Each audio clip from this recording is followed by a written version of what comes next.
بسم اللہ الرحمن الرحیم۔ اب آئیے سورہ مریم، بسم اللہ الرحمن الرحیم۔ کاف ہا یا عین صاد، 5 حروف ہیں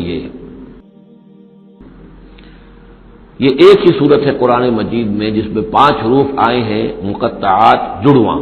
ایک صورت اور ہے سورہ شورا، اس میں 5 ہیں لیکن 2 علیحدہ لکھے جائیں گے، حامیم، اور ایک آیت بن جائے گی، عین سین قاف، یہ دوسری آیت ہے۔ یہاں یہ ایک ہی آیت اور جڑواں لکھے ہوئے حروف مقطعات 5 ہیں۔ ذکر رحمت ربک عبدہ زکریا، اب یہ وہی ساری چیزیں تقریباً آ رہی ہیں کہ جو ہم سورہ آل عمران میں پڑھ چکے ہیں، اور یہ اس زمانے میں نازل ہوئی جبکہ ابھی ہجرت حبشہ ہونے والی تھی اور مسلمان جا رہے تھے، اور وہاں پر وہ پوزیشن پیش آنے والی تھی کہ یہاں سے جب سفارت گئی ہے مکے کے قریش کے سرداروں کی، اور عمرو بن العاص گئے تھے جو بعد میں ایمان لے آئے، صحابی ہیں، وہ واپس لینے کے لیے کہ یہ ہمارے بگوڑے آ گئے، انہیں واپس کیجئے، تو نجاشی کے دربار میں پھر جب مسلمانوں نے اپنی فریاد کی، اپنے حالات بتائے، تو آخری داؤ یہ کھیلا عمرو بن العاص نے کہ آپ ذرا پوچھئے یہ مسیح کے بارے میں کیا کہتے ہیں۔ یہ تو کہتے ہیں وہ تو ایک عام انسان تھا جس کو آپ خدا مانتے ہیں۔ تو پھر نجاشی نے پوچھا کہ آپ لوگ کیا کہتے ہیں مسیح کے بارے میں، حضرت مسیح کے، تو پھر یہ آیات پڑھ کر جو ہے حضرت جعفر طیار رضی اللہ تعالیٰ عنہ، جعفر ابن ابی طالب، حضور کے چچا داد بھائی، ابو طالب کے بیٹے، حضرت علی کے بڑے بھائی حضرت جعفر بن ابی طالب، انہوں نے یہ آیات پڑھ کر سنائی، تو نجاشی نے کہا، تنکا اٹھایا کہ جو کچھ تم نے بیان کیا ہے حقیقت میں مسیح علیہ السلام اس سے ایک تنکا بھر بھی زائد نہیں ہے۔ اور پھر اعلان کیا، مسلمانوں تم یہاں رہو، امن سے رہو، سکون سے رہو، اور وہ سفارت جو تھی قریش کی واپس کر دی کہ میں ان کو تمہارے ساتھ واپس نہیں بھیج سکتا، چاہے تم مجھے پہاڑوں جتنا سونا دے دو لیکن ان کو میں یہاں سے واپس نہیں کروں گا۔ ذکر و رحمت ربک عبدہ زکریا، اب ذکر تو کرنا ہے حضرت مسیح کا، لیکن جیسے وہاں پہلے یہ کہ حضرت یحییٰ کا ذکر بھی ہو جائے کہ ان کی ولادت بھی تو ایک طرح سے معجزانہ تھی، عام حالات کی تو نہیں تھی۔ حضرت زکریا کتنے بوڑھے تھے، اور ان کی جو اہلیہ تھی وہ ساری عمر جو ہے بانجھ رہی تھی، اور بڑھاپے میں اللہ نے بیٹا دیا۔ یہ ذکر ہے آپ کے رب کی رحمت کا جو اس کے بندے زکریا پر ہوئی، علی نبینا علیہ الصلوۃ والسلام، اذ نادى ربہ نداء خفیا، جبکہ انہوں نے پکارا اپنے رب کو، دعا کی چپکے چپکے، دل ہی دل میں۔ قال رب انی وہن العظم منی، انہوں نے عرض کیا پروردگار میری ہڈیاں چٹک گئی ہیں، کمزور ہو گئی ہیں، واشتعل الراس شیبا، اور میرا سر جو ہے وہ بھڑک اٹھا ہے سفیدی سے، یعنی سفید ہو گیا ہے، بالکل سیاہ بال کوئی رہے ہی نہیں۔ ولم اکن بدعائک رب شقیا، اور پروردگار کبھی ایسا نہیں ہوا کہ میں نے تجھ سے کوئی دعا مانگی ہو اور میں نامراد رہا ہوں۔ آج بڑی ہمت کر کے میں ایک دعا کر رہا ہوں جو عام حالات کے اعتبار سے تو پھر بڑی غیر معمولی دعا ہے، عام حالات دیکھیں، دنیاوی مسائل کو دیکھیں۔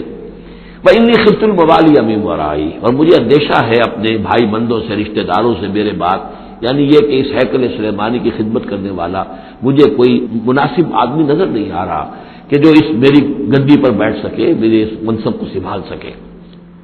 انی خفت الموالی من ورائی وکانت امراتی عاقرا، اور میری بیوی بانجھ ہے، فہب لی من لدنک ولیا، تو مجھے خاص اپنے پاس سے کوئی ولی عطا کر۔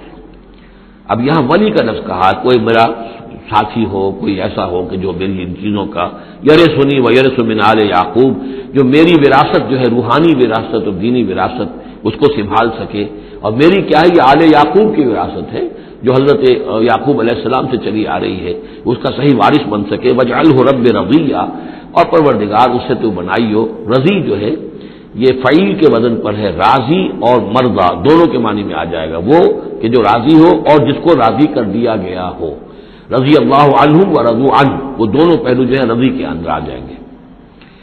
انہیں جب یہ بشارت مل رہی، یا زکریا انا نبشرک بغلام اسمہ یحییٰ، اے زکریا ہم بشارت دیتے ہیں آپ کو ایک بیٹے کی، ایک لڑکے کی جن کا نام یحییٰ ہوگا، لم نجعل لہ من قبل سمیہ، ہم نے اس کا سا نام اس سے پہلے کسی کا نہیں رکھا، یا اس کی سی صفات اس سے پہلے کسی میں پیدا نہیں کی، یہ دونوں معنی ہو سکتے ہیں اس کے۔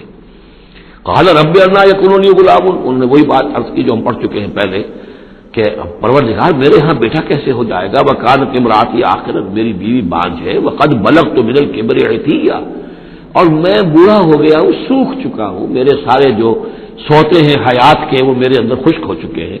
قال کذالک، کہا ایسے ہی ہوگا، قال ربک هو علی ہین، تیرے پروردگار کا فرمانا یہ ہے کہ یہ مجھ پر آسان ہے، وقد خلقتک من قبل ولم تک شیئا، تجھے بھی تو ہم نے پیدا کیا اس سے پہلے جبکہ تو کچھ بھی نہیں تھا۔ قال رب اجعل لی آیا، انہوں نے کہا کہ پروردگار کہ میرے لیے کوئی نشانی مقرر ہو جائے۔ قال آیتک الا تکلم الناس ثلاث لیال سویا، کہا کہ نشانی یہ ہوگی تمہارے لیے کہ اب تم 3 دن تک متواتر، 3 راتوں تک متواتر گفتگو نہیں کر سکو گے لوگوں سے۔ وہاں سورہ آل عمران میں تھا ثلاثۃ ایام الا رمزا، 3 دن تک بات نہیں کر سکو گے مگر صرف اشاروں کناروں سے، یعنی اللہ تعالیٰ نے ان کی گویائی سلب کر لی۔ فخرج علی قومہ من المحراب، پھر وہ نکلے اپنے اس حجرے سے جہاں وہ یہ سارا راز و نیاز ہو رہا تھا، عبادت ہو رہی تھی، دعا ہو رہی تھی، مناجات ہو رہی تھی۔ فاوحی الیہم، اپنی قوم پر آ کر انہوں نے وحی کے ذریعے سے کہا، وہی اشارہ کرنا، وحی کے جو لفظی معنی ہے عربی زبان میں الاعلام بالسرعہ والخفا، کسی کو کوئی بات اشارے سے اور خاموشی سے بتا دینا، دوسروں کو پتہ نہ چلے، یہ وحی ہے۔ تو وحی جو آتی ہے اللہ تعالیٰ کی طرف سے، وہ پھر اس کی مختلف شکلیں ہیں، وہ ہم پڑھ چکے ہیں یا پڑھیں گے انشاءاللہ سورہ شورى کے اندر، جیسے تعارف قرآن کے ضمن میں اس کا تذکرہ آ چکا ہے۔ تو اللہ تعالیٰ کی طرف سے وحی، اوحا الیہم، انہوں نے اشارے سے کہا، بات تو کر نہیں سکتے تھے، ان سبحوا بکرۃ وعشیا، کہ یہ خاص وقت ہے، اس میں اللہ کا ایک خاص فیصلہ ہو رہا ہے، لہذا ذرا صبح و شام تم اللہ کی تسبیح و تحمید ذرا کثرت سے کرو۔ یا یحییٰ، اب ولادت ہو گئی حضرت یحییٰ، تو وہ مخاطب ہے، یا یحییٰ خذ الکتاب بقوۃ، یحییٰ کتاب کو مضبوطی سے تھام لو۔ ظاہر بات ہے کہ تورات موجود تھی، زبور موجود تھی، اور نبیوں کے صحیفے موجود تھے۔ وآتیناہ الحکم صبیا، اور ہم نے حکمت اور دانائی اسے بچپن ہی میں عطا کر دی، بچپن ہی میں اللہ تعالیٰ نے انہیں، کیوں سمجھیے کہ یہ دونوں شخصیتیں جو کنٹمپریریز ہیں، حضرت مسیح اور حضرت یحییٰ، جان دی بیپٹسٹ اور جیزس آف نازریت، یہ دونوں جو ہے غیر معمولی شخصیتیں ہیں، عام لوگوں کی طرح کی نہیں ہیں۔ انبیاء اور رسل کے اندر بھی ان کی قسم کے اوصاف جو ہیں آپ کو اور نہیں ملیں گے۔ تو فرمایا کہ ان کو بچپن ہی میں ہم نے حکمت عطا کر دی، وحنانا من لدنا، اور سوز و گداز، ہم سے محبت، اور محبت بھی سوز و گداز والی، ان کی طبیعت کے اندر رقت، سوز و گداز، حنانا من لدنا وزکا، اور ہم نے ستھرائی، پاکیزگی، پاکی ان کی گھٹی کے اندر گھول گھول کر ڈال دی۔ وکان تقیہ، اور بہت ہی متقی تھے، وبرم بوالدیہ، اور اپنے والدوں کے ساتھ بہت حسن سلوک کرنے والے، ادب کرنے والے، ولم یکن جبارا عصیا، نہ وہ خود سر تھے اور نہ سخت تھے، بلکہ یہ کہ شاید یہ اس قسم کی کوئی باتیں غالباً کہیں انجیل وغیرہ میں آ گئی ہوں گی جس کی نفی کے لیے یہ الفاظ یہاں آ رہے ہیں، اس لیے کہ حضرت مسیح کے بارے میں تو انجیل میں کچھ الفاظ ہیں کہ حضرت مریم کو انہوں نے استحقار کے ساتھ خطاب کیا، وہ عورت، اس طرح کے الفاظ، تو قرآن نے کہا کہ نہیں وہ ایسا نہیں تھا، وہ اپنی والدہ کے ساتھ اس طرح کی جو ہے گستاخی کے ساتھ پیش آنے والا نہیں تھا، شاید ایسی کوئی بات تو میرے ذہن میں نہیں ہے۔ وسلام علیہ یوم ولد، اور سلام اس پر جس دن کہ اس کی ولادت ہوئی، وہ یوم یموت، اور جس دن کہ وہ مرے، وہ یوم یبعث حیا، اور جس دن کہ وہ اٹھایا جائے دوبارہ زندہ کر کے۔ اب یہ تو قصہ ہو گیا حضرت زکریا اور حضرت یحییٰ کا۔ واذکر فی الکتاب مریم، اب ذکر کیجئے اس کتاب میں، قرآن میں، مریم کا، سلام علیہا اذ انتبذت من اہلہا مکانا شرقیہ، جبکہ انہوں نے اپنے آپ کو اپنے لوگوں سے ایک شرقی گوشے کے اندر مقید کر لیا، کوئی اعتکاف کی شکل جیسے ہوتی ہے، کوئی پردہ لگا دیا ہوگا کہ ہیکل کے مشرقی گوشے کے اندر کہیں انہوں نے عبادت کے لیے یا کوئی خاص اسی طرح کے معاملے کے لیے لوگوں سے علیحدہ ہو کر، فاتخذت من دونہم حجابا، ان سے انہوں نے پردہ تان لیا اور لوگوں سے علیحدہ ہو کر، باقی لوگ جو تھے ان سے علیحدہ ہو کر وہ گویا خلوت کا ایک سامان ہو گیا۔ فارسلنا الیہا روحنا، تو ہم نے اس کی طرف اپنے ایک فرشتے کو بھیج دیا، روح فرشتہ، پھر دیکھیے نوٹ کر لیجیے، فرشتہ بھی روح، وحی بھی روح، اور قرآن بھی روح، اور روح انسانی بھی روح۔ فارسلنا الیہا روحنا فتمثل لہا بشرا سویا، تو اس نے صورت اختیار کر لی ان کے سامنے ایک مکمل انسان کی۔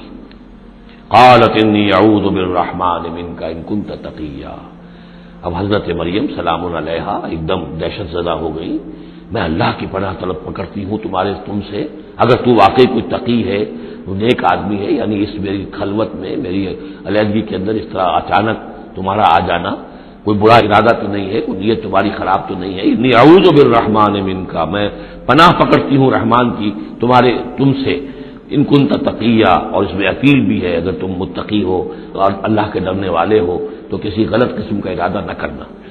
قال انما انا رسول ربک، انہوں نے کہا نہیں میں انسان نہیں ہوں، میں تو آپ کے رب کی طرف سے بھیجا ہوا فرشتہ ہوں، لأہب لک غلاما زکیہ، اللہ تعالیٰ نے مجھے بھیجا ہے کہ آپ کے لیے ایک بہت ہی پاک اولاد جو ہے وہ میں آپ کو عطا کروں آپ کے لیے۔ قالت انا یکون لی غلام، حضرت مریم نے کہا میرے لیے بیٹا کیسے ہو جائے گا، ولم یمسسنی بشر، مجھے کسی مرد نے آج تک چھوا تک نہیں ہے، ولم اکو بغیہ، اور نہ میں کوئی آبرو باختہ عورت ہوں، میں کوئی اس طرح کی آوارہ عورت نہیں ہوں، نہ کسی مرد سے میرا کوئی معاملہ ہوا ہے۔ قال کذالک قال ربک هو علی حی، ایسے ہی ہوگا بغیر کسی مرد کے اس کے تعلق کے اور بغیر کسی اور اس طرح کے معاملے کے اولاد آپ کے ہاں ہوگی، بیٹا ہوگا۔ قال ربک هو علی حی، آپ کا رب فرماتا ہے کہ مجھ پر بڑا آسان ہے، میرے لیے کوئی بھاری بات نہیں ہے۔ وَلِنَجْعَلَهُ آیَةً لِلنَّاسِ، اور اس کو تو ہم بنانا چاہتے ہیں لوگوں کے لیے ایک نشانی۔ حضرت عیسیٰ کی ولادت معجزانہ، رفع سماوی معجزانہ، پھر بڑے بڑے معجزے جو ہیں، تو اس اعتبار سے واقعہ یہ ہے کہ ان کی شخصیت بہت ہی ایک یعنی غیر معمولی اور بہت ممیز شخصیت ہے۔ وَرَحْمَةً مِنَّا، انہیں ہم ذریعہ بنانا چاہتے ہیں اپنی رحمت کا۔ وَكَانَ أَمْرًا مَقْضِيًّا، اور یہ تو وہ کام ہے، یہ فیصلہ وہ ہے، کان امرا مقضیہ، یہ طے شدہ ہے، اللہ کی طرف سے اس کا فیصلہ ہو چکا ہے۔ فحملتہ، تو انہیں اس کا حمل ٹھہر گیا۔ فانتبذت بہ مکانا قصیا، تو اب وہ اسے لے کر دور جگہ چلی گئی۔ یہ ہے بیت اللحم جو 8 میل کے فاصلے پر تھا اس ہیکل سلیمانی سے، وہاں علیحدگی میں، چونکہ اب ظاہر بات ہے کہ حمل بڑھے گا، اب لوگ کیا ہے دیکھیں گے، کیا کریں گے، کسی جگہ پر انہوں نے تنہائی میں کسی جگہ جا کر اپنے آپ کو علیحدہ جو آئسولیٹ کر لیا، فانتبذت بہ، آئسولیٹ کر لیا اپنے آپ کو، اب اس کو لے کر اپنے حمل کو لے کر فانتبذت بہ مکانا قصیا، ایک دور کی جگہ بعید مکان میں۔ فاجاء المخاض الى جذع النخلہ، تو جب وہ ولادت کا وقت ہوا اور درد ذہ ہوئے تو اس درد کے اندر وہ ایک کھجور کی جڑ کو انہوں نے مضبوطی سے پکڑا، آئی وہ، یہ ایسا ہوتا ہے کہ وضع حمل کے وقت جو ہے اگر وہ عورت کسی چیز کو مضبوطی سے تھامے تو پھر ان دردوں کو برداشت کرنے کے لیے اس کے اندر کوئی ہمت پیدا ہوتی ہے، تو انہوں نے ایک کھجور کا کوئی درخت تھا، اس کی جڑوں کو مضبوطی سے تھاما۔ قالت یا لیتنی مت قبل هذا وکنت نسیا منسیا، اور کہا کاش کہ میں اس سے پہلے مر چکی ہوتی، اب کیا کہوں گی، کیا منہ دکھاؤں گی، اس بچے کا کیا کروں گی، کہاں لے کے جاؤں گی، دنیا کیا کہے گی، میری صورت کیا بنے گی۔ اللہ کی وہ بندی جو ہے کانپ رہی ہے، لڑز رہی ہے، یا لیتنی مت قبل هذا، کاش کہ میں اس سے قبل مر چکی ہوتی، وکنت نسیا منسیا، اور مجھے بھول چکے ہوتے لوگ، میری یاد بھی ہو کہ ذہنوں سے محو ہو چکی ہوتی، کاش۔ فناداها من تحتها، تو پکارا اسے اس کے نیچے سے۔ عام خیال یہ من کے حوالے سے یہ ہے کہ فرشتہ ہی ہے کہ جس نے پھر پکارا ہے وہ، لیکن نیچے ہے، یہ ذرا اونچائی پر ہے، بلندی پر ہے، اور وہ کہیں نیچے ہے، نشیب میں ہے، اور اس لیے کہ ظاہر بات ہے کہ ولادت کے موقع پر اور وضع عمل کے موقع پر اس کا قریب ہونا ویسے بھی مناسب نہیں۔ لیکن ایک اس کی جو قرات ہمارے آفیشل قراتوں میں من بھی ہے، فناداها من تحتها، پکارا اسے اس نے جو اس کے نیچے تھا، یعنی ولادت ہو گئی ہے حضرت مسیح علیہ السلام کی، اور بچہ جو ہے اب وہ بول رہا ہے۔ میں اس معنی کو زیادہ ترجیح دیتا ہوں، اس لیے کہ ظاہر بات ہے کہ اگر بچے نے اس وقت کلام نہ کیا ہوتا تو کیسے یقین آتا کہ حضرت مریم لے کر آتی اس بچے کو کہ بعد میں یہ بچہ بول پڑے گا۔ اللہ تعالیٰ نے وہاں اس بچے سے کلام کرا دیا ہے، انہوں نے دیکھ لیا ہے بچہ بول رہا ہے، تو بچے نے من تحتہا، یہ میرے نزدیک وہ قرات بھی وہ زیادہ صحیح ہے، اور ہے ہماری آفیشل قرات میں ہے یہ من تحتہا و من تحتہا۔ تو جو بھی تھا نیچے، اس نے کہا لا تحزنی، اگر واقعتاً یہ حضرت مسیح وہ بچہ جو نو مولود ہے وہی بول رہا ہے تو گویا کہ لا تحزنی، امی جان آپ اس میں پریشان نہ ہو، غمگین نہ ہو، قد جعل ربک تحتک سریا، اور دیکھیے اب اللہ تعالیٰ نے آپ کے قدموں تلے ایک چشمہ نکال دیا ہے، وہزی الیک بجذع النخلہ، اور ذرا اسی درخت کے جو سوکھی جڑ درخت کی اس کو ذرا ہلائیے، تو ساقط علیک رطبا جنیا، تو یہ تازہ اور بڑی تازہ جو ہے پکی ہوئی کھجوریں آپ پر گریں گی، فکلی واشربی۔ اب یہ سارا معجزہ وہ دیکھ رہی ہے، تب ضرورت ہوئی ہے انہیں بچے کو لے کر آنے کی کہ وہ بچہ بول بھی گیا ہے، اور اسی سوکھی ہوئی وہ کھجور کے جو ہے تنے میں سے کھجوریں جو ہے پکی ہوئی اور بڑی تازہ جو ہے وہ بھی گر رہی ہے، چشمہ بھی پانی کا نکل آیا ہے۔ فکلی واشربی، تو کھائیے اور پیئے، وقری عینا، اور اپنی آنکھیں ٹھنڈی کیجیے، فاما ترین من البشر احدا، تو پھر اگر آپ دیکھیں کسی انسان کو، کوئی انسان آپ کے سب سے پوچھے، فقولی تو کہہ دیجئے انی نظرت للرحمن صوما فلن اکلم اليوم انسیا، میں نے تو رحمان کے لیے ایک روزے کی نظر مانی ہوئی تھی، میں نے روزہ رکھا ہوا، میں کسی انسان سے بات نہیں کر سکتی۔ وہاں کے ان کے ہاں روزے کے اندر کھانے پینے پر جو پابندی تھی جو ہمارے ہاں ہوتی ہے وہ بھی تھی، اس کے علاوہ بولنے پر گفتگو پر بھی پابندی تھی۔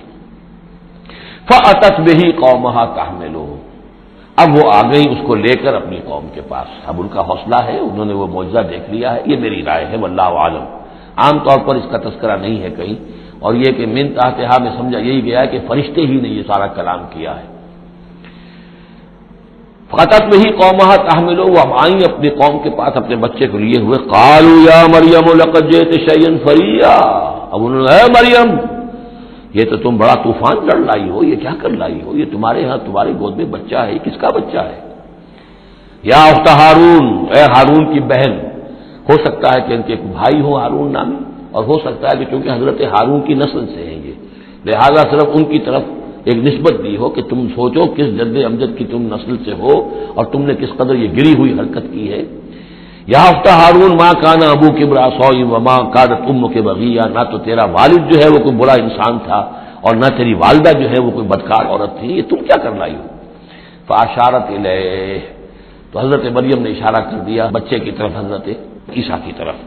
قالوا کیف نکلم من کان فی المہد صبیا، کہ کیسے ہم اس سے بات کریں، اس سے کیا پوچھیں، اس یہ ہمیں کیا بتائے گا، بچہ ہے گھوڑے میں یا گود کے اندر۔ قال انی عبد اللہ، اب وہ بچہ بولا، حضرت مسیح نے کہا میں اللہ کا بندہ ہوں، آتانی الکتاب، اللہ نے مجھے کتاب عطا کی ہے، وجعلنی نبیا، اور مجھے نبی بنایا ہے، وجعلنی مبارکن اینما کنت، اور مجھے مبارک بنایا ہے، بابرکت بنایا جہاں کہیں بھی میں ہوں گا، واوصانی بالصلاۃ والزکاۃ ما دمت حیا، اور مجھے تاکید کی ہے اللہ نے زکوٰۃ کی اور نماز کی جب تک میں زندہ رہوں، وبرم بوالدتی، اور میں اپنی والدہ کا فرما بردار ہوں، خدمت گزار ہوں، لم یجعلنی جبارا شقیا، اللہ تعالیٰ نے مجھے زبردست اور سخت تندخو نہیں بنایا ہے، والسلام علیہ، اور سلام ہے مجھ پر یوم ولدت، جس دن کہ مجھے جنا گیا، میری ولادت ہوئی، و یوم اموت، جس دن کہ میں مروں گا، و یوم ابعث حیا، اور جس دن کہ مجھے اٹھایا جائے گا زندہ کر کے۔ ذالک عیسی ابن مریم، یہ ہے عیسیٰ ابن مریم، یہ ہے حقیقت عیسیٰ ابن مریم کی علیہ الصلاۃ والسلام، علیہم الصلاۃ والسلام۔ قول الحق الذی فیہ یمترون، یہ ہے وہ قول حق، قول فیصل 100% درست جس کے بارے میں یہ جھگڑتے ہیں۔ ما کان للہ ان یتخذ من ولد سبحانہ، اللہ کے شان کے شایع نہیں ہے یہ کہ وہ کسی کو اپنا بیٹا بنائے، سبحانہ، وہ پاک ہے اس سے۔ اذا قضى امرا فانما يقول له كن فيكون، جب وہ کسی چیز کا فیصلہ کرتا ہے تو وہ کہتا ہے کہ ہو جا، وہ ہو جاتی ہے۔ یعنی جو باپ کا حصہ تھا ولادت مسیح میں وہ اللہ تعالیٰ کے ایک حرف کن کے ذریعے سے پورا ہوا، اسی لیے یہ کلمہ ہے، اللہ کلمۃ من ہو، اللہ کا خاص کلمہ ہے۔ باقی چیزیں جو ہے انسان کے ہاں جو بھی قانون و قاعدے کے مطابق، جو بھی بایولوجیکل جو طریقہ ہے اس کے مطابق ہو رہے ہیں وہ چل رہا ہے، لیکن جہاں وہ ایک رکھنا ہے وہاں اللہ کا ایک خصوصی کن جو ہے اس نے اس خلا کو پر کیا ہے۔ ان اللہ ربی و ربکم، اور یقینا اللہ ہی میرا بھی رب ہے اور تمہارا بھی رب ہے، فاعبدوہ، پس اسی کی بندگی کرو اور پرستش کرو، ھذا صراط مستقیم، یہی سیدھا راستہ ہے۔ فاختلف الاحزاب من بینہم، تو جماعتوں نے، گروہوں نے، فرقوں نے اپنے آپس میں اختلافات پیدا کر لیے، غلط باتیں جو ہے گھڑ لی۔ فویل للذین کفروا من مشہد یوم عظیم، تو ہلاکت اور بربادی اور تباہی ہے ان کافروں کے لیے اس دن کی پیشی، اس بڑے دن کی پیشی سے۔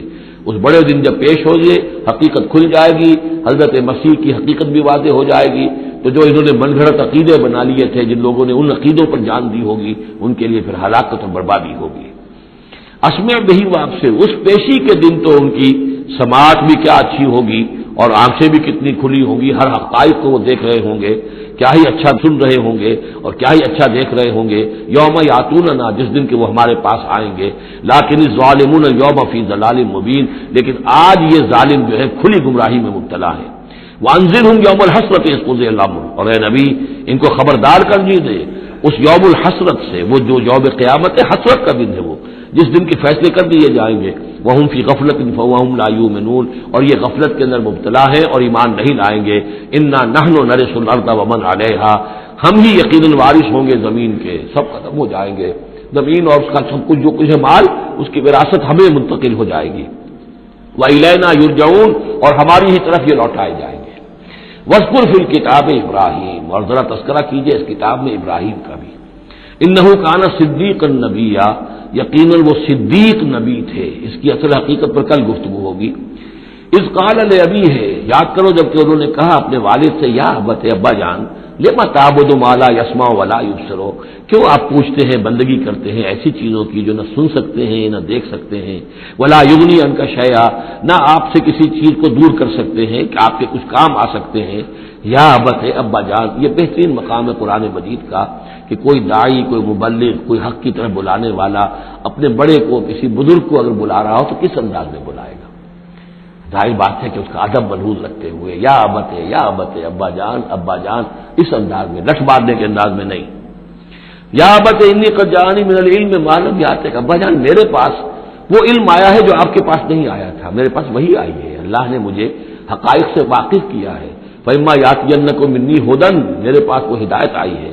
فاتبعنی، پس میری پیروی کیجیے، میرے پیچھے چلیے، میرا کہنا مانیے. اہدک صراطا سویا، میں آپ کو دکھاؤں گا سیدھا راستہ، رہنمائی کروں گا آپ کی سیدھی راستے کی طرف.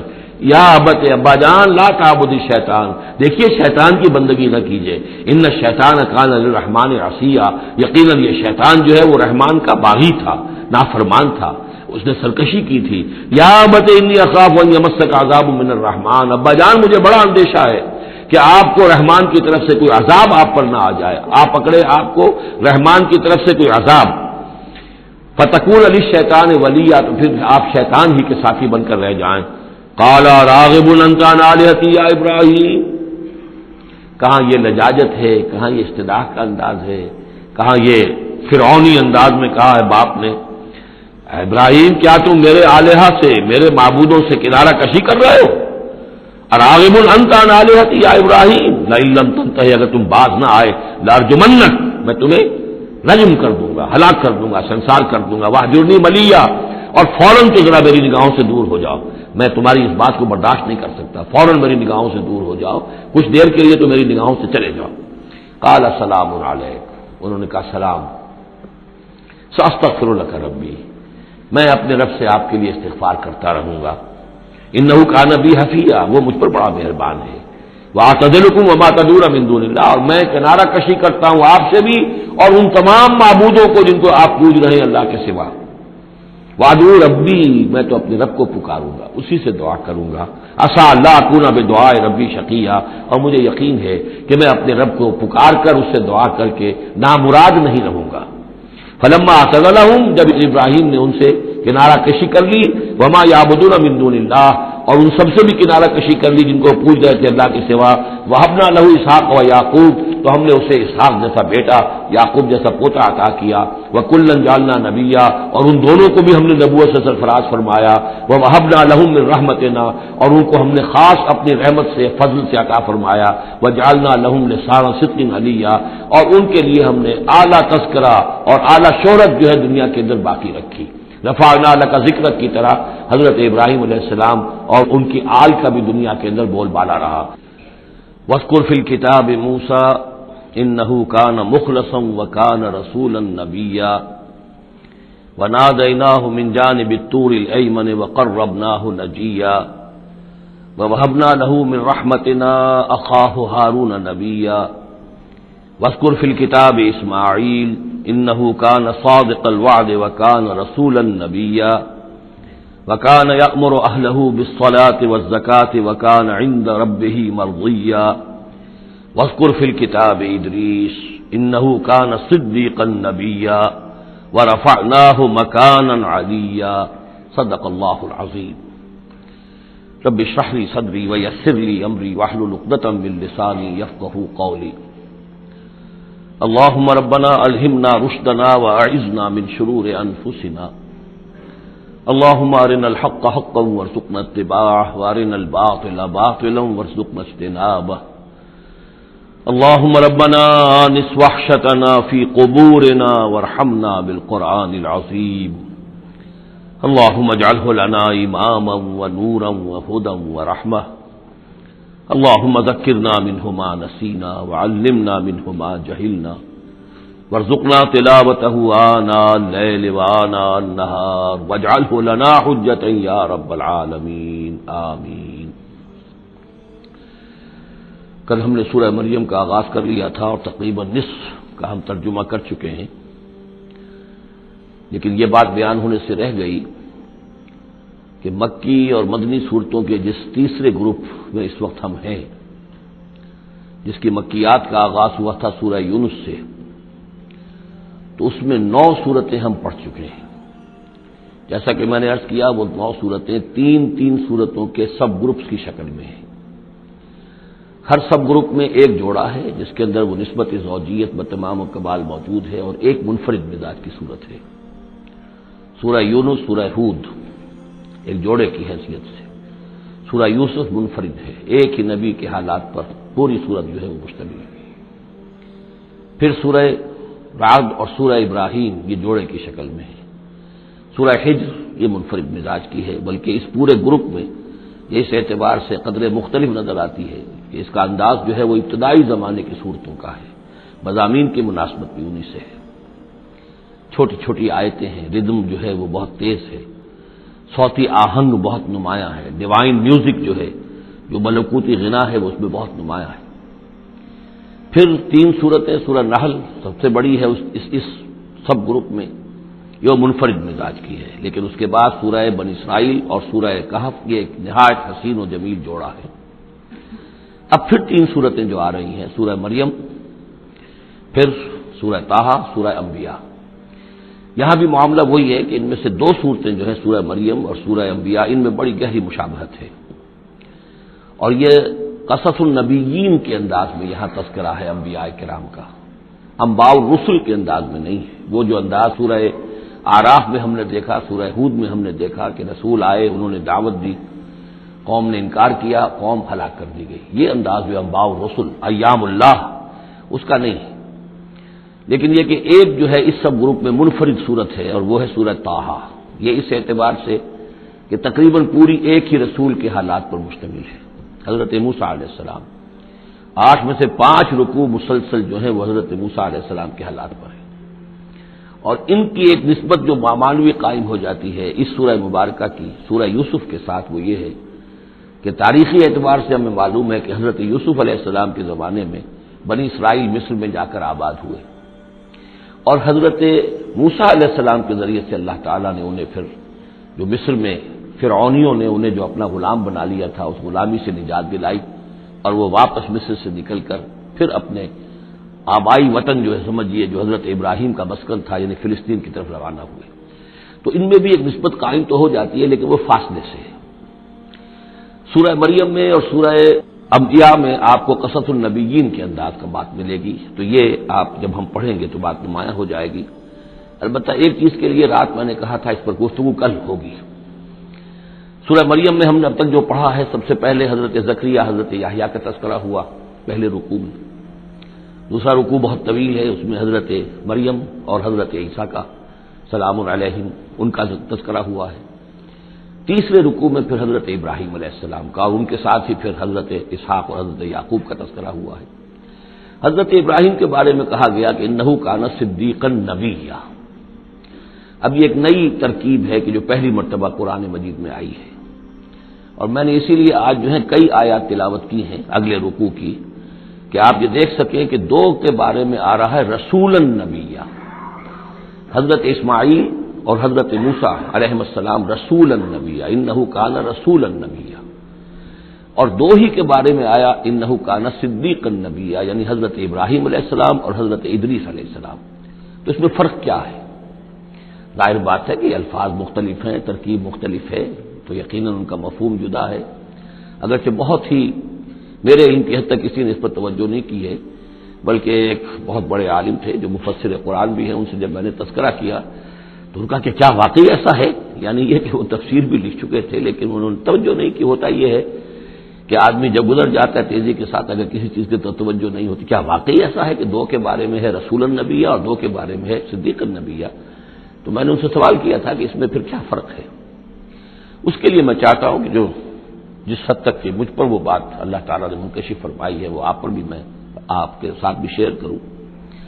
کہ یہ جو ہم پڑھ چکے ہیں، ایک تو سورہ فاتحہ میں اہدنا الصراط المستقیم صراط الذین انعمت علیہم، راستہ ان کا ہمیں دکھا اور ان کے راستے پر چلا جن پر تیرا انعام ہوا۔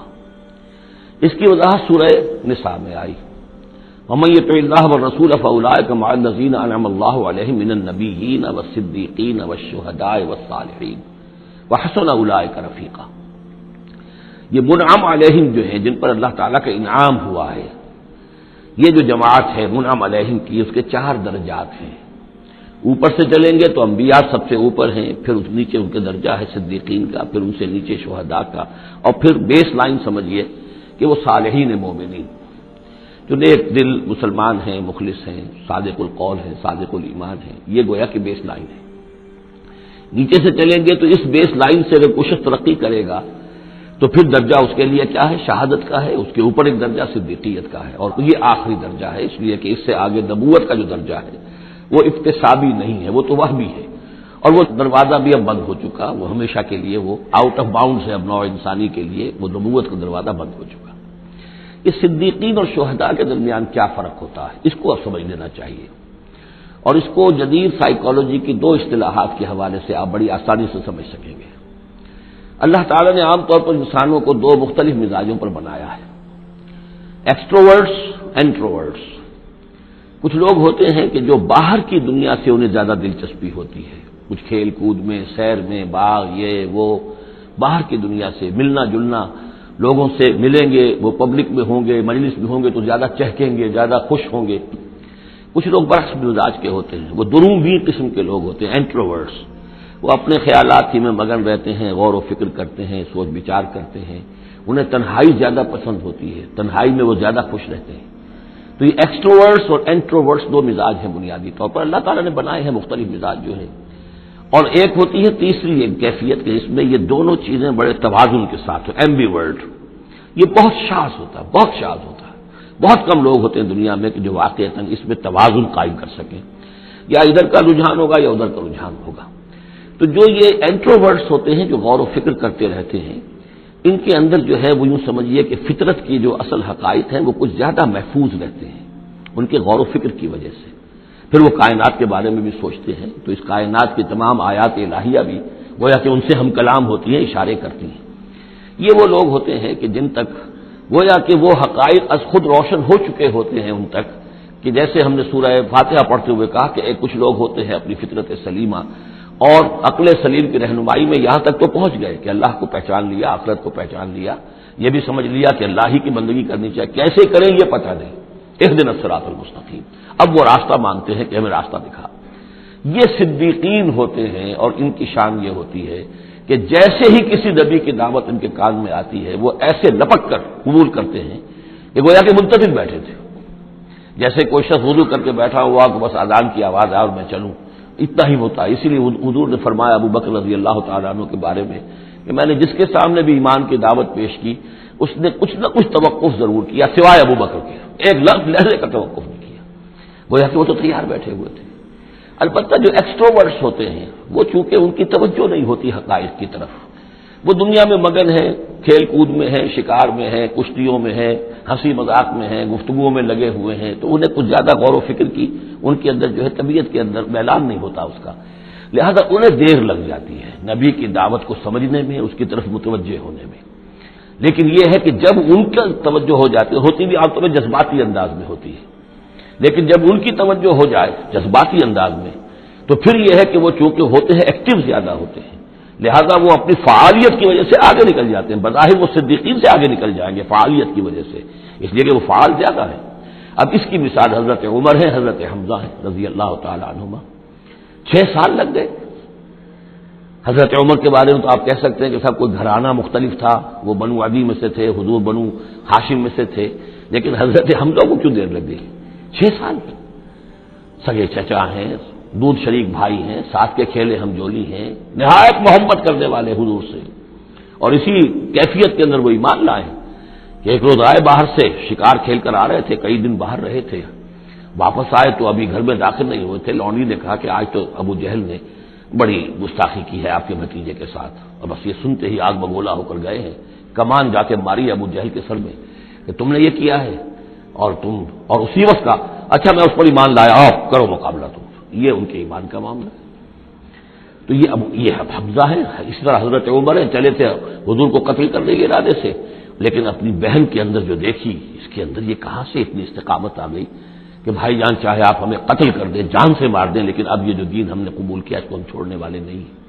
بہنوئی کو تو مار مار کے لہو لہان کر دیا تو سعید ابن زید کو، بہن کو بھی مارا ہے، لیکن پھر اچانک بدل گئے۔ پھر وہی عمر جو ہے جو تلوار ننگی لے کے چلا تھا قتل کرنے کے ارادے سے، گردن میں تلوار حمائل کیے ہوئے جیسے غلام ہوتے ہیں، ان کے ہاں غلاموں کا رواج یہ تھا، ان کی تلواریں گردنوں میں حمائل ہوتی تھی، وہ آ رہا ہے اور ایمان لا رہا ہے۔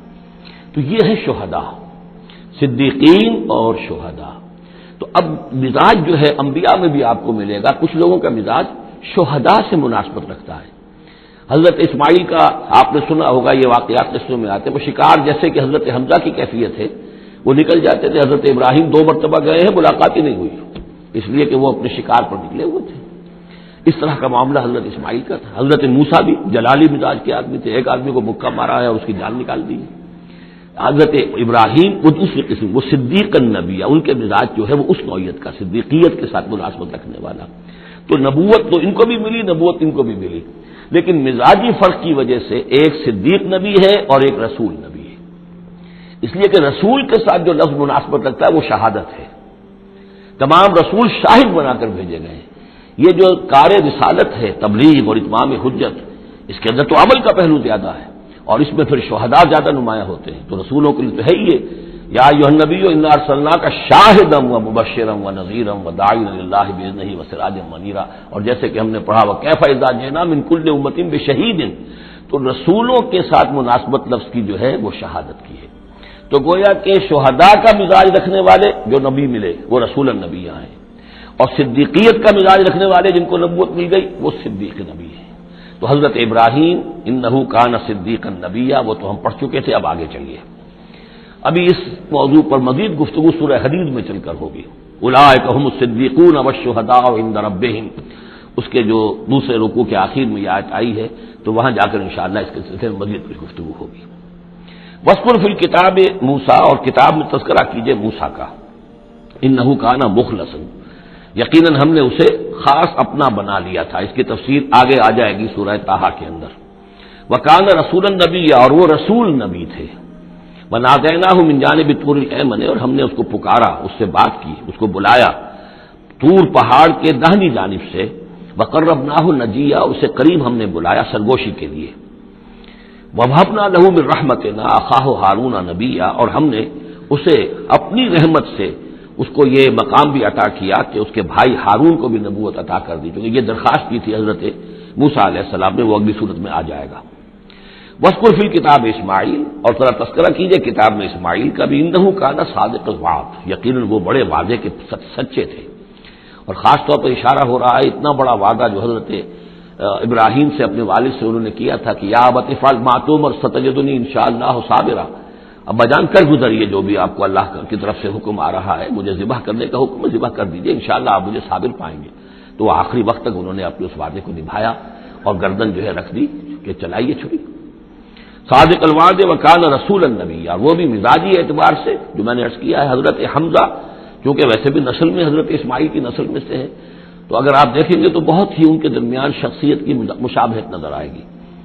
رسول النبی، وہ رسول نبی تھے۔ وکان یامر اہلہ بالصلاۃ والزکاۃ وکان عند ربہ مرضیہ، اور وہ حکم دیتے تھے اپنے گھر والوں کو نماز کا بھی اور زکوٰۃ کا بھی، اور وہ اپنے رب کے نزدیک بہت ہی پسندیدہ تھے، بہت ہی اللہ تعالیٰ کو کے منظور نظر کہہ لیجیے، مرضیہ۔ وَاذْكُرْ فِي الْكِتَابِ ادریس، اور تذکرہ کیجئے کتاب میں ادریس کا بھی۔ یہ ادریس علیہ السلام جو ہے یہ ایک نبی ہے کہ جو حضرت آدم اور حضرت نوح کے مابین گزرے ہیں۔ حضرت آدم اور حضرت نوح کے مابین ایک اور نبی بھی گزرے ہیں، قرآن مجید میں ذکر نہیں ہے، تورات میں، شیس علیہ السلام۔ تو نبی تو یہ ہیں، حضرت آدم پہلے نبی، پھر یہ 2 اور نبی ہیں، حضرت ادریس۔ اس تورات میں ان کا نام حنوک ہے، شیس کا نام سیس ہے، وہ تو ٹھیک ہے، وہ قرآن مجید میں ان کا تذکرہ بھی نہیں ہے، لیکن حضرت ادریس کا حنوک نام ہے وہاں۔ لیکن یہ کہ یہ دونوں ہیں درمیان میں حضرت آدم اور حضرت نوح علیہ السلام، پہلے رسول حضرت نوح علیہ السلام ہے، یہ دونوں نبی ہیں صرف۔ وذکر فی الکتاب ادریس، اور تذکرہ کیجیے کتاب میں، اس قرآن میں، ادریس کا، انہ کان صدیقا نبیا، یقیناً وہ بھی صدیق نبی تھے، مزاجن ان کا بھی وہی حضرت ابراہیم کے ساتھ مناسبت، صدیقیت والا مزاج۔ ورفعناہ مکانا علیا، اور ہم نے انہیں اٹھایا تھا بہت بلند مقام تک۔ اب یہ اٹھانا جو ہے، ویسے تو بعض لوگوں کا خیال ہے کہ شاید وہ بھی حضرت عیسیٰ علیہ السلام کی طرح رفع سماوی ان کی ہوئی ہے، چوتھے آسمان میں حضور کی ان سے ملاقات ہوئی ہے شب معراج میں، لیکن ایک مفہوم اس کا یہ بھی ہے کہ اونچا مقام دینا، بلند مقام دینا، اس لیے کہ یہاں الہ نہیں ہے، وہاں جو ہے وہ رافعو کا الیہ، جہاں کہا گیا حضرت عیسیٰ کے بارے میں تمہیں اٹھانے والا ہوں اپنی طرف، تو اس سے مفہوم جو ہے بہت معین ہو جاتا ہے، یہاں ضروری نہیں ہے کہ وہ مفہوم لیا جائے۔ اولئک الذین انعم اللہ علیہم، دیکھیے وہی لفظ آ گیا، اب یہ ہیں وہ لوگ جن پر انعام فرمایا ہے اللہ نے، من النبیین، انبیاء میں سے۔ اب ہم کیونکہ منعم علیہم کے 4 طبقات تھے، ان میں سے یہ انبیاء کا تذکرہ ہو رہا ہے سب کا، تو من النبیین، من ذریۃ آدم، اولاد آدم میں سے، وممن حملنا مع نوح، اور پھر بعد ان میں سے ان کی نسل میں سے ہیں جنہیں ہم نے نوح کے ساتھ اس کشتی میں سوار کرایا، ومن ذریۃ ابراہیم، اور پھر ذریۃ ابراہیم میں سے ہیں، ان کی اولاد سے، و اسرائیل، اور حضرت یعقوب کی نسل سے ہیں، وممن ہدینا واجتبینا، اور جنہیں کہ ہم نے ہدایت دی اور جنہیں ہم نے چن لیا، پسند کر لیا۔ اذا تتلی علیہم آیات الرحمن، ان کی کیفیت یہ ہوتی تھی کہ جب رحمان کی آیات ان کو پڑھ کر سنائی جاتی تھی، خروا سجدا و بکیا، تو وہ گر پڑتے تھے اللہ کی جناب میں سجدہ کرتے ہوئے، روتے ہوئے، سجدہ کر لیجیے۔ فخلف من بعدہم خلف، پھر ان کی جگہ پر بعد میں آ گئے، ان کے جانشین ہوئے، ان کے وارث ہوئے ایسے ناخلف لوگ۔ یہ خلف کا لفظ جب آتا ہے لام کے جزم کے ساتھ، تو ناخلف یعنی ایسے لوگ کہ جو اپنے اسلاف کے کردار اور ان کی بزرگی جو ہے اس کو برباد کرنے والے، تباہ کرنے والے، ان کی نیک نامی کو بٹا لگانے والے ہوں، ناخلف۔ فخلف من بعدہم خلف، پھر ان کی اولاد میں سے ایسے ناخلف بھی پیدا ہوئے، اضاعوا الصلاۃ، جنہوں نے نماز کو تو ضائع کر دیا، واتبعوا الشہوات، اور خواہشات کی پیروی کی، شہوات، خواہشات، جذبات، فسوف یلقون غیا، تو ان قریب ان کی ملاقات ہو جائے گی گمراہی کے ساتھ، یعنی گمراہی کا جو انجام ہے یہ اس سے دوچار ہو جائیں گے۔ الا من تاب وآمن وعمل صالحا، سوائے اس کے کہ جو توبہ کریں اور ایمان لائیں اور نیک عمل کریں، فاولئک یدخلون الجنہ، وہ لوگ جنت میں داخل ہوں گے، ولا یظلمون شیئا، اور ان پر قطعاً کوئی ظلم نہیں کیا جائے گا، ان کا کوئی حق تلفی نہیں کی جائے گی، ان کے پورے اعمال کا انہیں بدلہ مل جائے گا۔ جنات عدن التی وعد الرحمن وعبادہ بالغیب، یعنی ان کو کیا ملے گا؟ وہ باغات، ریزیڈینشل گارڈن، بسنے والے باغات، رہنے والے باغات، جن کا کہ وعدہ کیا تھا رحمان نے اپنے بندوں سے غیب میں، یعنی ظاہر بات ہے قرآن مجید میں وعدہ ہو رہا ہے، تو ابھی نہ وہ جنت ہمارے سامنے ہے، نہ خود اللہ تعالیٰ جو ہے روح ہمارے سامنے ہے، ہم ایمان لا رہے ہیں اس پر غیب، یؤمنون بالغیب۔ انہ کان وعدہ ماتیا، یقیناً اس کا وعدہ جو ہے وہ تو پورا ہونے والا ہی ہے، اس کو تو وقت پر پہنچنا ہی ہے، اب وہ اپنی جگہ پر پختہ ثابت ہوگا۔ لا يسمعون فيها لغوا الا سلاما، وہ نہیں سنیں گے اس میں کوئی لغو بات، بس صرف سلام ہی سلام، ہر طرف سے فرشتے آ رہے ہیں تو سلام، قیلا سلاما سلاما۔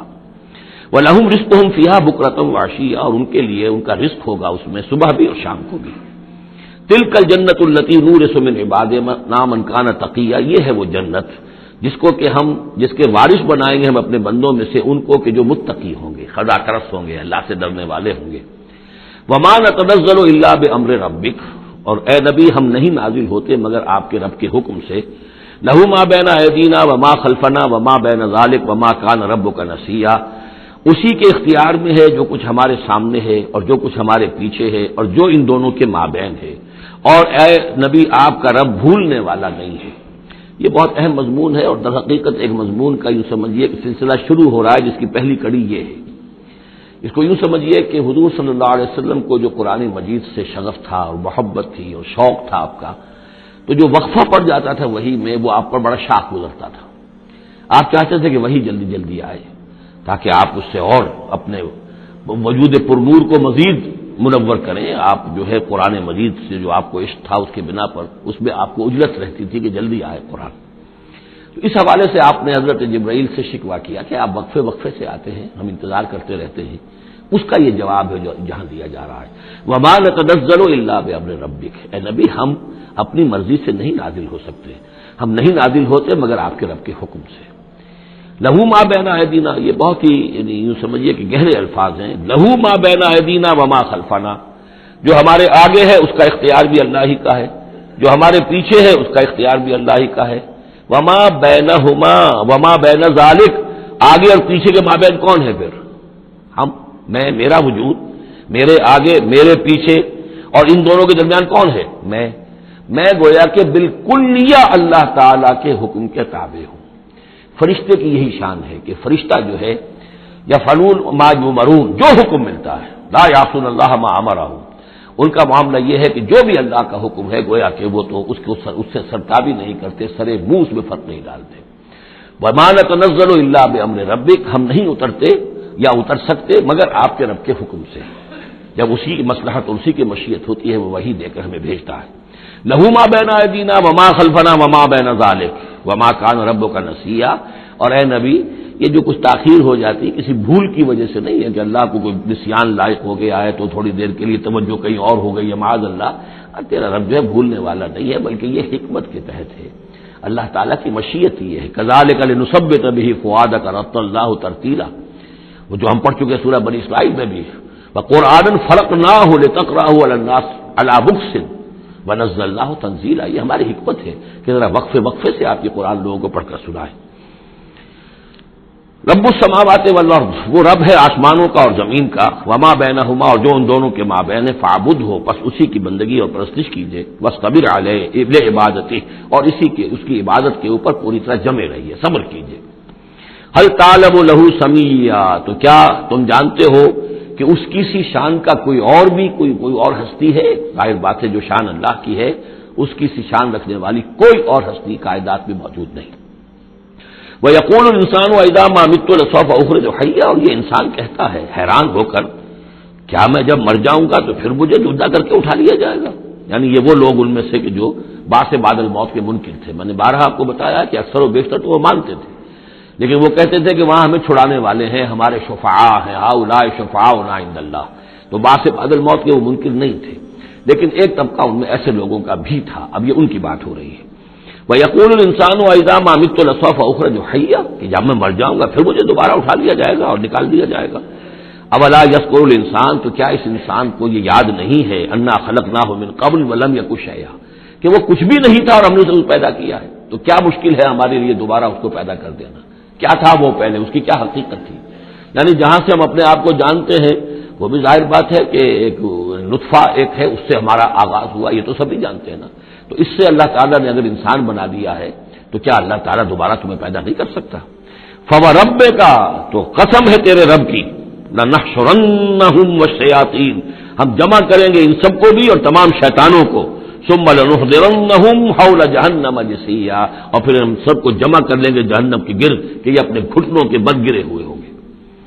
ثُمَّ لَنَنزِعَنَّ مِن كُلِّ شِيَّةٍ أَيُّهُمْ أَشَدُّ عَلَى الرَّحْمَٰنِ عِتِيًّا، پھر ہم ہر گروہ میں سے، ہر قوم میں سے پھر نکالیں گے کون ہے وہ جو سب سے زیادہ اکڑنے والے تھے رحمان کے مقابلے میں.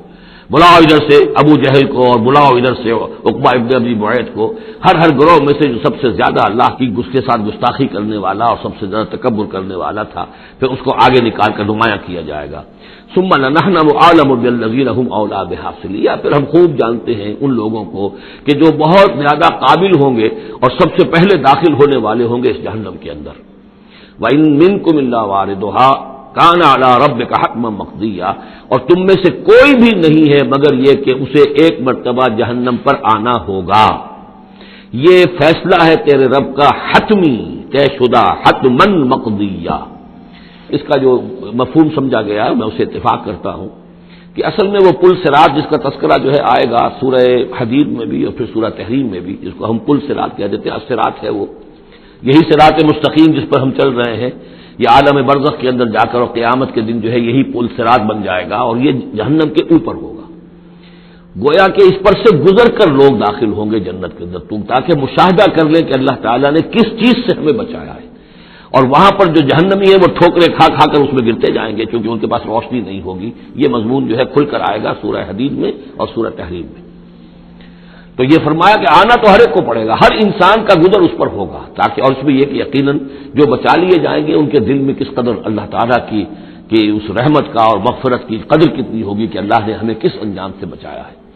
وَإِن مِّنكُمْ إِلَّا وَارِدُهَا كَانَ عَلَىٰ رَبِّكَ حَتْمًا مَّقْضِيًّا ثُمَّ نُنَجِّي الَّذِينَ اتَّقَوْا، پھر وہاں سے ہم نجات دے دیں گے، بچا کر لے جائیں گے ان لوگوں کو جنہوں نے کہ تقویٰ کی روش اختیار کی تھی دنیا میں، وَنَذَرُ الظَّالِمِينَ فِيهَا جِثِيًّا، اور چھوڑ دیں گے ظالموں کو اسی میں پڑے ہوئے، وہ وہاں پر پڑے جائیں گے، گرتے جائیں گے، اور اہل ایمان اور اہل تقویٰ نکل جائیں گے۔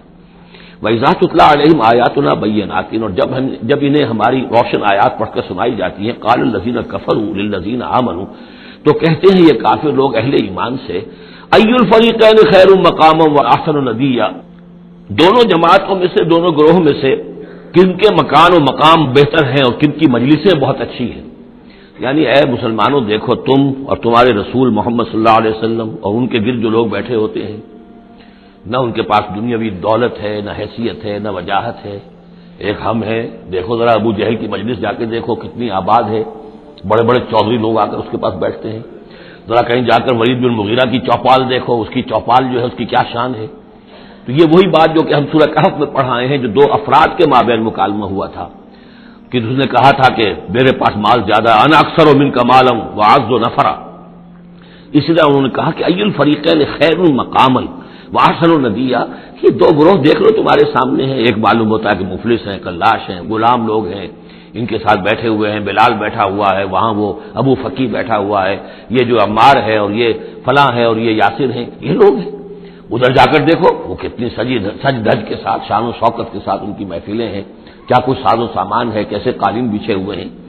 ای الفریقین خیر مقاما واحسن ندیا وکم اہلکنا قبلہم من قرن، اور ہم نے ان سے پہلے کتنی ہی قوموں کو ہلاک کیا ہے، ہم احسن اساسا وریا، وہ ان سے بھی کہیں بڑھ کر تھے اپنے اساس البیت، اساس جس کو ہم اساسہ کہتے ہیں، ساز و سامان میں اور نام و نمود میں، شان و شوکت میں، ریا، ان کی شان و شوکت ان سے بھی کہیں بڑھ کر تھی، اور وہ ہلاک ہوئے۔ قوم عاد اور قوم سمود یہ سب کا، اور قوم شعیب۔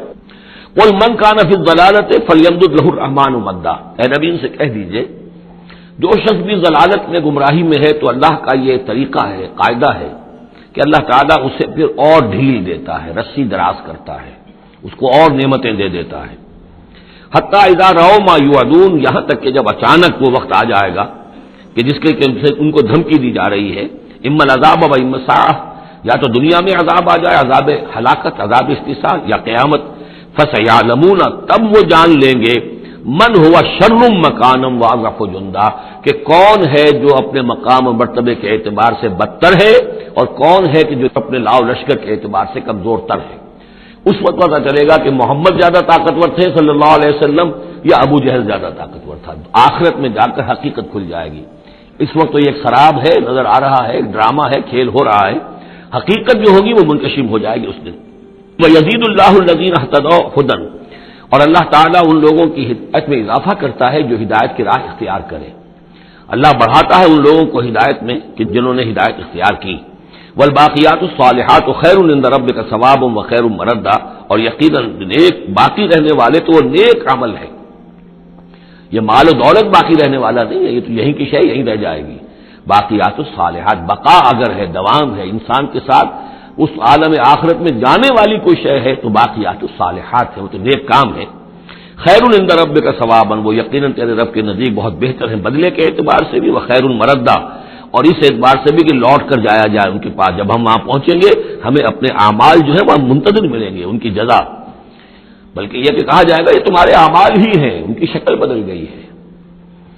افرأیت الذی کفر بآیاتنا وقال لأوتین مالا وولدا، تو کیا تم نے دیکھا اس شخص کو جو ہماری آیات کا تو کفر کرتا ہے اور کہتا ہے مجھے تو لازماً ملے گا، مال بھی ملے گا اور اولاد بھی ملے گی۔ یہ وہی بات سمجھ لیجیے سورہ کہف میں آ چکی ہے کہ اس نے کہا تھا وَلَئِن رُدِدتُّ إِلَىٰ رَبِّي لَأَجِدَنَّ خَيْرًا مِّنْهَا مُنقَلَبًا، تم جو ہو جوتیاں پھٹکار رہے ہو یہاں پر بھی، تمہیں وہاں بھی کچھ نہیں ملنا۔ اگر واقعی آخرت ہو ہی گئی، اول تو مجھے گمان نہیں، میں نہیں سمجھتا کہ وما اظن الساعۃ قائمۃ ولئن رددت الی ربی لاجدن خیرا منها منقلبا، تو مجھے وہاں پر بھی اچھا ہی ملے گا جیسے یہاں اچھا ملا ہوا ہے۔ وہی اسی طرح یہ ہے کہ ان کا ہمیں تو وہاں پر بھی ملے گا، آخرت میں بھی بہت سا مال بھی ملے گا، اولاد بھی ملے گی۔ اطلاع الغیب، یہ دنیا بھی مراد ہو سکتی ہے لیکن میرے نزدیک آخرت ہی مراد ہے۔ اطلاع الغیب، کیا وہ غیب پر مطلع ہو چکا ہے، اس نے جھانک کر دیکھ لیا ہے غیب کو؟ ام اتخذ عند الرحمن عہدا، یا وہ کوئی رحمان سے عہد لے چکا ہے پکا، قول و قرار لے چکا ہے، جس پر اس یقین سے کہہ رہا ہے کہ اسے تو مال بھی ملے گا اور اولاد بھی ملے گی. کلا، ہرگز نہیں. سنکتب ما یقول، جو کچھ یہ کہہ رہا ہے وہ ہم لکھ لیں گے تاکہ جواب دہی پوری کرنی پڑے کہ کیا کیا بکواس تم کیا کرتے تھے. وَنَمُدُّ لَهُ مِنَ الْعَذَابِ مَدًّا، اور پھر عذاب کے اندر ہم اس کے اضافہ کرتے چلے جائیں گے، عذاب کو اس کے لیے کھینچتے چلے جائیں گے. وَنَرِثُهُ مَا يَقُولُ، اور جو کچھ وہ کہہ رہا ہے اس کے وارث تو ہم ہوں گے، سارا مال دنیاوی سامان جو بھی کچھ ہے وہ تو ہماری وراثت میں آ جائے گا. وَيَأْتِينَا فَرْدًا، اور وہ جب آئے گا ہمارے سامنے ہماری عدالت میں پیش ہونے کے لیے تو ایک فرد کی حیثیت سے آئے گا. نہ اولاد ساتھ ہوگی، نہ مال، نہ قدم، نہ حشم، نہ قوم، نہ ہم نشین، نہ حاشیہ نشین، کوئی نہیں ہوگا. وَاتَّخَذُوا مِن دُونِ اللَّهِ آلِهَةً، انہوں نے اللہ کے سوا کچھ اختیار کر لیے ہیں اپنے معبود، لِيَكُونُوا لَهُمْ عِزًّا، تاکہ وہ ان کے مددگار بنے، ان کے لیے سہارا بنے، پشت پناہ بنے، اللہ کے ہاں انہیں کچھ چھڑا سکے عذاب سے. کلا، ہرگز نہیں. سَيَكْفُرُونَ بِعِبَادَتِهِمْ، وہ تو ان کی عبادت کا انکار کریں گے، جیسا کہ پہلے بھی آ چکا ہے. وہ فرشتے ہوں، اولیاء اللہ ہوں، انبیاء ہوں، حضرت عیسیٰ ہوں، شیخ عبد القادر جیلانی ہوں، کوئی بھی ہو، ان کا تو مانگو تو کفر کر دے گا. تم کیا کہہ رہے ہو؟ ہمیں تو معلوم بھی نہیں تھا کہ تم ہم سے دعائیں کرتے رہے اور ہمیں سمجھتے رہے کہ ہم تمہیں چھڑا لیں گے. سَيَكْفُرُونَ بِعِبَادَتِهِمْ، وہ انکار کریں گے ان کی عبادت کا. وَيَكُونُونَ عَلَيْهِمْ ضِدًّا، اور وہاں ان کے مخالف ہوں گے، انہیں وہاں پر پروسیکیوٹ کروائیں گے. أَلَمْ تَرَ أَنَّا أَرْسَلْنَا الشَّيَاطِينَ عَلَى الْكَافِرِينَ تَعُزُّهُمْ عَزًّا، کیا تم نے دیکھا نہیں کہ ہم کافروں پر شیاطین کو بھیجتے رہتے ہیں؟ یعنی یہ کہ یہ شیاطین جن جو ہیں یہ ان پہ حملہ آور ہوتے رہتے ہیں اور انہیں خوب ابھارتے رہتے ہیں گناہوں کے اوپر، اور انہیں اور سرکشی کے اوپر آبادہ کرتے رہتے ہیں. وجہ کیا ہے کہ خود انہوں نے شیطان کی رفاقت کو اختیار کی ہے. فلا تعجل علیہم، اب یہ مضمون یہاں دوسری مرتبہ آ گیا، عجلت نہیں. فلا تعجل علیہم، ایک تو فرمایا قرآن مجید کے ضمن میں عجلت نہ کیجیے، اس کی جو بھی تنزیل ہے وہ اللہ تعالیٰ کی حکمت کے تحت جو اس میں تدریج ہے اس کا اسی کو آپ سمجھیے کہ خیر اسی میں ہے. آپ کا شوق اپنی جگہ ہے، لیکن یہ کہ ایک دوسری بات فلا تعجل علیہم، ان کے بارے میں بھی آپ جلدی نہ کیجیے. ایسا نہ ہو کہ آپ کے دل میں یہ خیال آئے کہ اب ان کفار مکہ کی رسی جو ہے مزید دراز نہیں ہونی چاہیے، اب ان کو پکڑ لیا جانا چاہیے، انہوں نے حد کر دی ہے. جس طریقے سے کہ حضور کو ضد کیے ہوئے تھے وہ ہم دیکھتے چلے آ رہے ہیں سورہ انعام سے. لیکن اے نبی جلدی نہ کیجیے. فلا تعجل علیہم، ان کی مخالفت، علی یہاں پر آ رہا ہے. فلا تعجل علیہم انما نعد لهم عدا، ہم ان کی پوری گنتی کر رہے ہیں، ایک ایک عمل ان کا لکھا جا رہا ہے، ہر چیز کا ان کو جواب دہی کرنی ہوگی، ہر چیز کی ان کو سزا مل جائے گی. لیکن یہ کہ ہمارے ہر کام کے اندر جو بھی فطری تدریج ہے، اس کی جو توقیت ہے، اس کا جو نظام ہم نے بنا رکھا ہے وہ اسی کے مطابق ہوگا. یوم نحشر المتقین الی الرحمن وفدا، یاد کرو جس دن کی ہم جمع کریں گے اہل تقویٰ کو، وہ رحمان کی طرف آئیں گے مہمانوں کی صورت میں، جیسے مہمانوں کا استقبال ہوتا ہے. وفد آیا ہے. وَنَسُوقُ الْمُجْرِمِينَ إِلَىٰ جَهَنَّمَ وِرْدًا، اور جو مجرم ہیں انہیں ہم دھکیلیں گے، دھکے دیں گے، ہانک کر لے جائیں گے جہنم کی طرف، جیسے کہ کوئی پیاسے جانور جاتے ہیں گھاٹ کی طرف. لَا يَمْلِكُونَ الشَّفَاعَةَ إِلَّا مَنِ اتَّخَذَ عِندَ الرَّحْمَٰنِ عَهْدًا، کسی کے بھی کوئی شفاعت کام نہیں آئے گی سوائے اس کے کہ جس نے رحمان کے پاس اپنا ایک مقام حاصل کر لیا ہے. یعنی ایک شخص جو ہے بنیادی طور پر اللہ کے ساتھ اس نے اپنا عہد نبھایا ہو، اللہ کی بندگی کر رہا ہو، کوئی خطائیں ہو گئی ہیں، کوئی غلطیاں ہو گئی ہیں، جیسے کوئی پھسل جاتا ہے، کوئی کمزور بھی ہوتا ہے انسان، ایسے لوگوں کے لیے تو شفاعت مفید ہو سکتی ہے. لیکن جو سرے سے اس عہد کی خلاف ورزی کر رہے ہوں، جو بجائے مشرق کے ان کا رخی مغرب کی طرف ہو، بجائے کعبے کے ان کا رخی جو ہے کسی اور شے کی طرف ہو، تو ظاہر بات ہے کہ ان کے لیے شفاعت نہیں ہے. وقالوا اتخذ الرحمن ولدا، اور انہوں نے ایک اور عقیدہ گھڑ لیا ہے کہ رحمان نے اپنے لیے اولاد اختیار کی ہے. لقد جئتم شیئا ادا، دیکھو تم نے یہ بہت بڑی بھاری بات کہی ہے، یہ بہت بڑی گستاخی ہے اللہ کی جناب میں. اور کتنی بھاری گستاخی ہے ذرا نوٹ کیجئے الفاظ. تکاد السماوات یتفطرن منہ، قریب ہے کہ آسمان پھٹ پڑے تمہاری اس گستاخی پر. وتنشق الارض، اور قریب ہے کہ زمین شق ہو جائے. وتخر الجبال حدا، اور یہ پہاڑ جو ہے دھماکے کے ساتھ گر پڑے. ان دعوا للرحمن ولدا، کہ انہوں نے رحمان کے لیے بیٹا قرار دیا، بیٹی قرار دی. مشرکین عرب نے فرشتوں کو خدا کی بیٹیاں بنا دیا، عیسائیوں نے حضرت مسیح کو خدا کا بیٹا بنا دیا، اور یہودیوں نے عزیر کو خدا کا بیٹا بنا دیا. ان دعوا للرحمن ولدا وما ينبغي للرحمن ان يتخذ ولدا، رحمان کے تو یہ شایان شان ہی نہیں ہے کہ وہ کسی کو اولاد بنائے. یہ اس کی وضاحت میں کر چکا ہوں کہ اولاد کی ضرورت اس کو ہوتی ہے جو خود فانی ہو.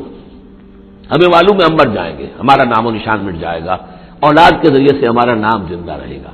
یہ اصل میں ایک اپنے ہی تسلسل انسان سمجھتا ہے کہ میری ہستی کا تسلسل ہے, میری اولاد گویا کہ میرا اپنی بقا کی ایک شکل ہے.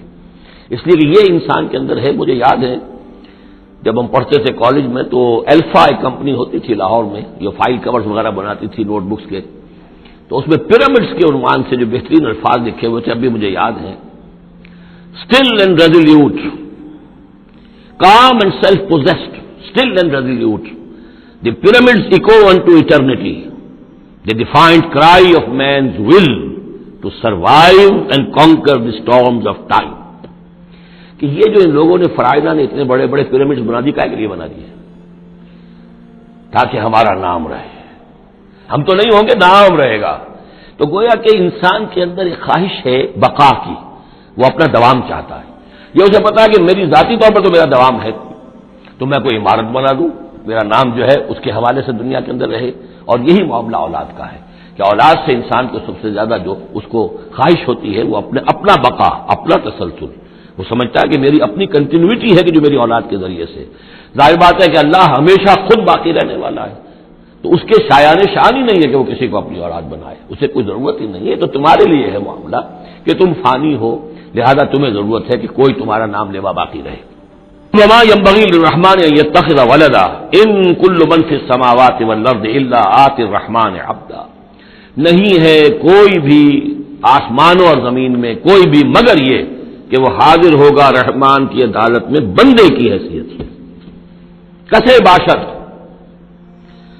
جبکہ ہمیں معلوم ہے کہ محمد رسول اللہ صلی اللہ علیہ وسلم بھی حاضر ہوں گے تو بندے کی حیثیت سے. عبدہ و رسول, عبد. اور حضور فرماتے ہیں کہ اس روز میدان حشر میں لواء الحمد بیدی, میرے ہاتھ میں ہوگا حمد کا جھنڈا, اور اس روز جو میں حمد کروں گا اللہ کی وہ آج نہیں کر سکتا. اللہ تعالیٰ کی حمد بیان کریں گے محمد رسول اللہ عدالت خداوندی میں کھڑے ہو کر. تو معلوم یہ ہوگا کہ جو بھی آئے گا بندہ بن کر آئے گا. وہ عیسیٰ ہو یا عیسیٰ ابن مریم انت قلت للناس اتخذونی وامي الہین من دون اللہ, یہ سوال کیا جائے گا کہ نہیں. تو فرمایا کہ ان کل من فی السماوات والارض, یقیناً کوئی نہیں ہے آسمانوں اور زمین میں, الا آتی الرحمن عبدا, مگر وہ رحمان کی خدمت میں آئے گا, حاضر ہوگا بندے کی حیثیت سے. لقد احصاہم, اس نے ان سب کی گنتی کی ہوئی ہے, ان کا پورا احاطہ کیا ہوا ہے, کوئی چھپ نہیں رہے گا, کہیں بچ کر نہیں رہ جائے گا. عدہم عدا, اور ہم نے پوری گنتی رکھی ہوئی ہے. وکلہم آتی ہے یوم القیامت فردا, اور قیامت کے دن یہ سب کے سب آئیں گے تو ایک فرد کی حیثیت سے, انڈیویجول کیپیسٹی میں محاسبہ ہوگا. نہ ماں باپ ساتھ ہوں گے کوئی شفاعت کرنے کے لیے, کوئی گڑگڑانے کے لیے, نہ اولاد ہوگی, نہ شوہر کے ساتھ جوری ہوگی, نہ جورو کے ساتھ شوہر ہوگا, کچھ نہیں. ہر ایک شخص نفسی نفسی, اپنی جان. وکلہم آتی ہے یوم القیامت فردا. میری جو کتاب ہے سابقہ اور موجودہ مسلمان امتوں کا ماضی حال اور مستقبل, اس میں ایک چیپٹر ہے قرآن کا قانون عذاب, کہ عذاب جو قوموں کے اوپر آتا ہے وہ دنیا میں آتا ہے. آخرت کا عذاب جو ہے وہ افراد کے لیے ہے. محاسبہ اجتماعی جو ہوتا ہے وہ اللہ کا دنیا میں ہوتا ہے, لیکن آخرت کا حساب وہ جو ہے محاسبہ انفرادی ہے. ان الذین آمنوا وعملوا الصالحات سیجعل لهم الرحمن ودا, یقیناً جو لوگ ایمان لائے اور جنہوں نے نیک عمل کیا, ان قریب رحمان ان کے لیے محبت پیدا کر دے گا, یعنی لوگوں کے دلوں میں محبت ڈال دے گا. یہی ابو بکر ہوں گے جن کا نام کس تعظیم سے لوگ لیا کریں گے, کس محبت سے لیا کریں گے. یہی بلال ہوں گے جن کی جو تعظیم ہوگی, جن کی کتنی محبت کی جائے گی. ابھی ذرا وقت ہے, کٹھن ہے. سیجعل لهم الرحمن ودا, حدیث میں بھی آتا ہے کہ اللہ تعالیٰ جو ہے اپنے کسی بندے سے محبت کرتا ہے تو پہلے فرشتوں کو, جبرائیل سے کہا جاتا ہے کہ میں اپنے اس بندے سے محبت کرتا ہوں, اعلان کر دو. وہ فرشتوں میں اعلان کرتے ہیں, ان کے دل میں اس کی محبت ڈال دی جاتی ہے. پھر عام دنیا میں اور لوگوں کے اندر اس کی ایک محبت ڈال دی جاتی ہے. فإنما یسرناہ بلسانک, کی آیت بڑی اہم ہے. تو ہم نے اس قرآن کو یسرنا ہو, اس کو قرآن کو آسان کر دیا ہے بلسانک کا, آپ کی زبان پر یا آپ کی زبان کے ساتھ, یعنی عربی زبان میں. یہ بہت آسان ہے, بہت ہی ستھری زبان ہے, سادہ زبان ہے, جس کو ہم کہتے ہیں کہ سہل ممتنع. اس کے اندر ثقالت نہیں ہے، بوجھل پن کا نہیں ہے، بہت بھاری بھرکم الفاظ کہیں کہیں شاذ آئے ہیں، ورنہ عام طور پر قرآن مجید جو بڑی سلیس زبان میں ہے۔ فإنما يسرناه بلسانك لتبشر به المتقين، تاکہ آپ بشارت دیں اس کے ذریعے سے متقیوں کو، وتنذر به قوما لدا، اور اس کے ذریعے سے انذار فرمائے۔ یعنی آپ کی دعوت کا مرکز و محور اور آپ کا آلہ جو ہے، آلہ دعوت، آلہ انقلاب، وہ قرآن مجید ہے۔ انذار کیجئے قرآن کے ذریعے، تبشیر کیجئے قرآن کے ذریعے، تذکیر کیجئے قرآن کے ذریعے۔ فذکر بالقرآن من یخاف وعید، تذکیر ہو، واعظ ہو قرآن کے ذریعے۔ یا ایھا الناس قد جاءتکم موعظۃ من ربکم، اس سے بڑا واعظ اور کوئی نہیں۔ تزکیہ نفس و قرآن کے ذریعے سے، شفاء لما فی الصدور یہ ہے، سورہ یونس میں بھی آ چکا، سورہ بنی اسرائیل میں بھی آ چکا، وَنُنَزِّلُ مِنَ الْقُرْآنِ مَا هُوَ شِفَاءٌ وَرَحْمَةٌ لِّلْمُؤْمِنِينَ۔ تو قرآن مجید ہی در حقیقت دعوت اور تربیت کا اور تعلیم کا گویا کہ اس کا محور ہے، مرکز و محور۔ فإنما يسرناه بلسانك لتبشر به المتقين وتنذر به قوما لدا وكم أهلكنا قبلهم من قرن، اور ان سے پہلے ہم نے کتنی ہی قوموں کو ہلاک کیا۔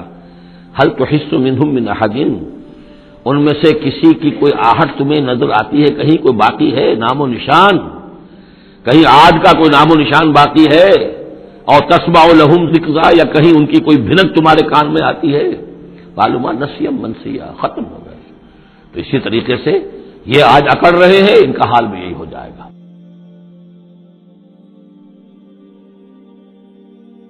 حي على الفلاح۔